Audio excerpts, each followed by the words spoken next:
Good morning, everybody, again. As you can see, I have a glare on my glasses. Those of you who wear glasses know my struggle, so the glare is always going to be there. It's unavoidable. But I am going to be reading from chapter 10 of The Boy on the Porch today, and I am reading it with permission from the HarperCollins Publishing Company. They said it was okay for me to read you this book by Sharon Creech. Alright, here we go.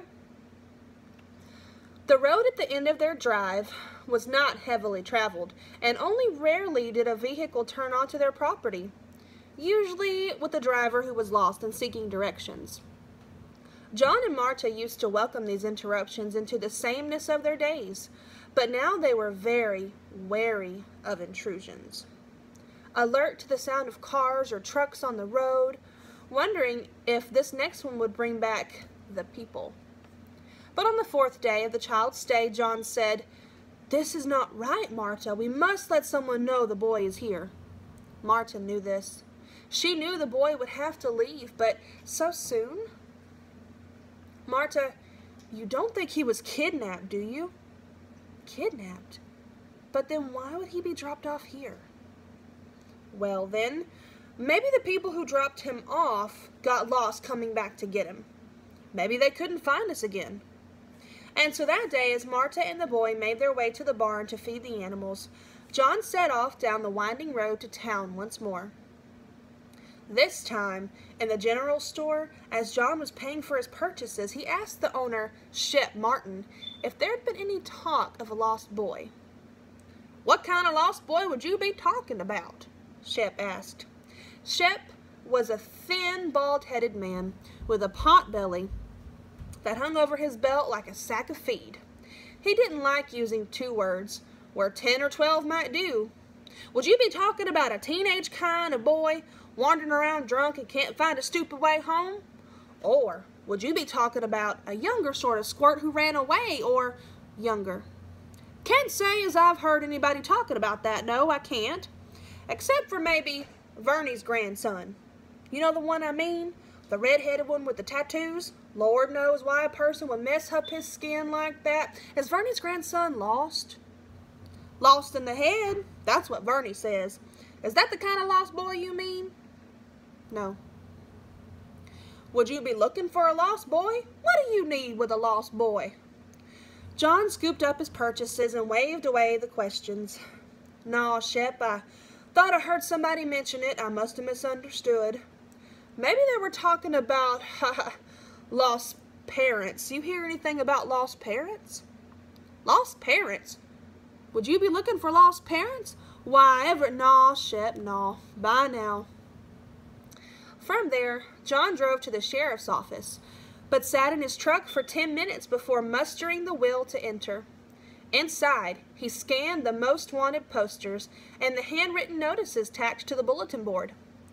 "Lost. My cow's gone off again. You know the one.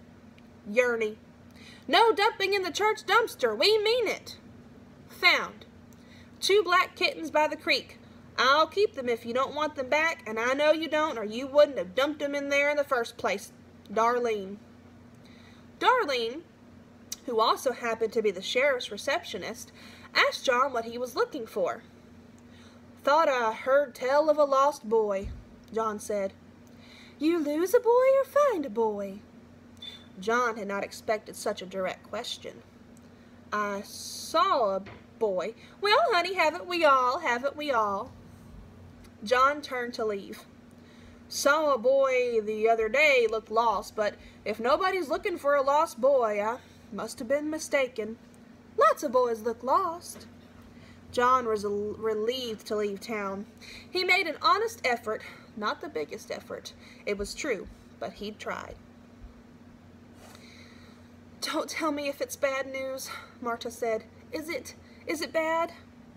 "It's bad if you're Vernie Gossam, Abram.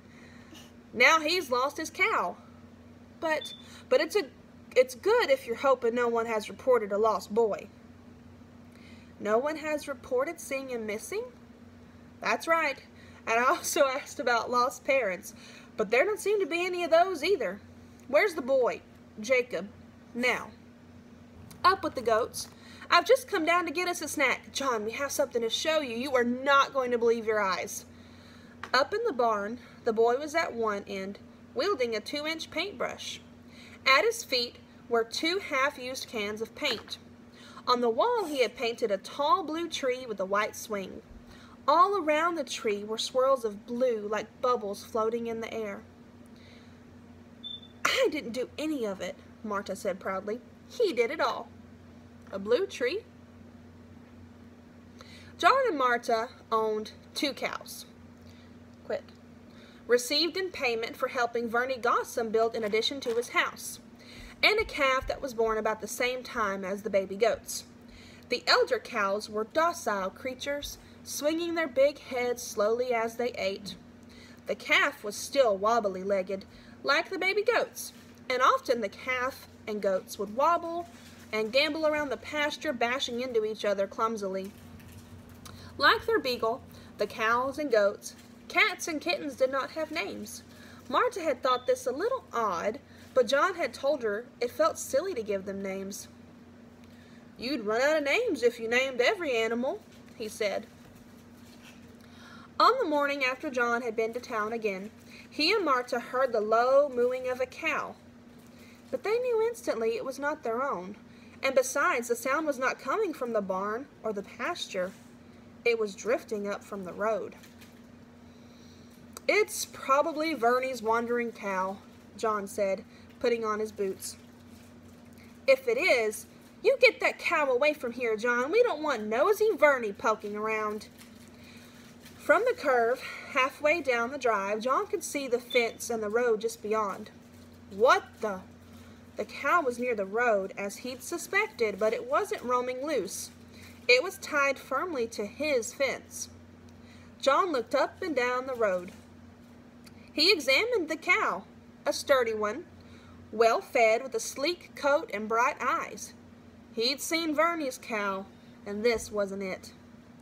2 hours later, the cow was still there, and she was still there after lunch when John returned to retrieve her and lead her up to the barn.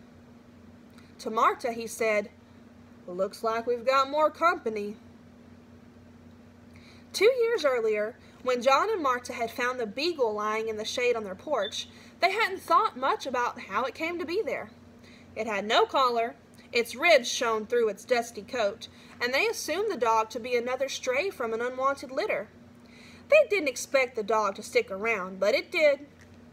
Day after day, week after week, until it seemed as if the dog had always been there. So easily did he fit in, following John from chore to chore, leaning against Marta's ankles as she prepared meals, curling up at the foot of their bed protectively, and looking at them endearingly with those big black eyes.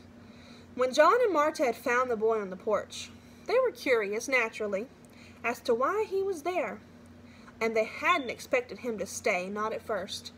But he did stay, day after day, until it seemed as if he belonged, running and smiling and laughing his silent laugh, tapping and patting on every surface as he made his music, and painting with water, with paint, with mud, those swirly swirls and swings and trees.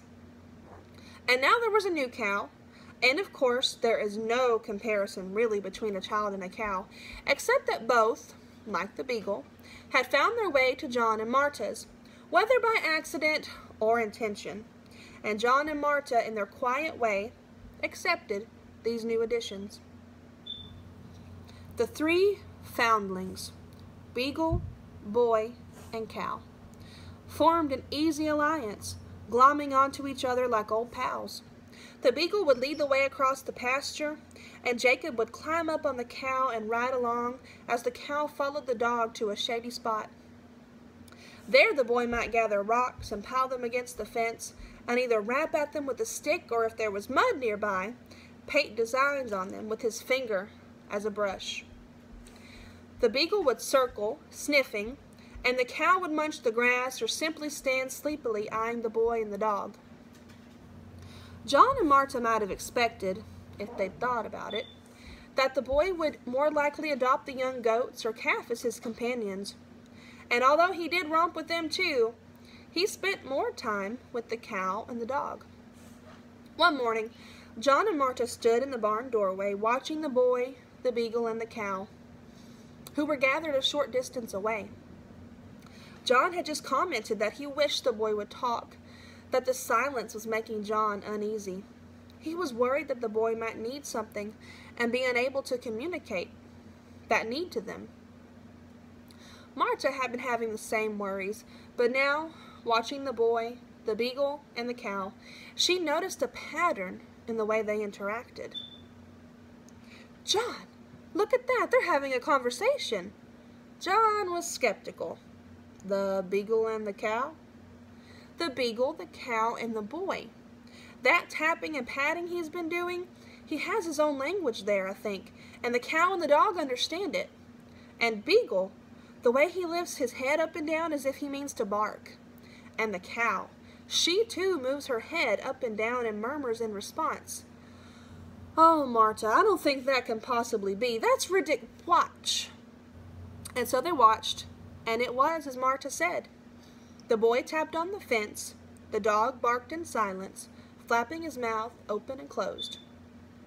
And the cow swung her head left and right, up and down, and murmured.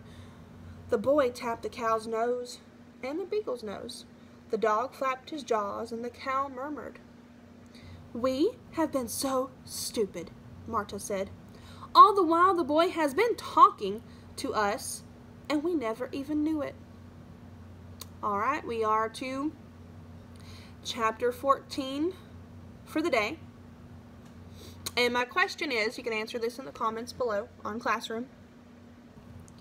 Do you think it is suspicious that the beagle, the boy, and the cow all just randomly showed up at Marta and John's house?